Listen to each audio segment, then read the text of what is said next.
Shifts and strike. Alright, turn your weapon around. Flush your block. Foot close to the windows. Step back with your opposite foot. Cross your hands in front of you. Step back with your foot close to the focus wall. Block.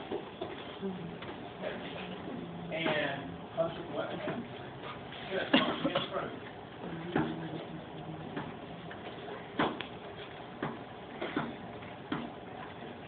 Cross your hands in front of you. Circle down. Strike. Good.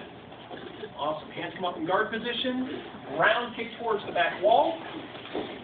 Yeah, good. Lean forward. Fans the windows. Fans the focus wall. Good. Pull back into a rear stance. Weapon comes down hard stop. Fans the windows. Fans the focus wall. Good. And put the weapon by our side. Step out in front. Okay, here we go again. Our opponent's coming up on us. We're going to step back into an X stance, let them pass, strike. Hands come out. Step out. Block. Punch. Push. Step back into a rear stance. Hands come down. Disarm. Step into a short front stance. Target is still towards the back wall. Strike. And poke with the weapon. Back. Yes, sir.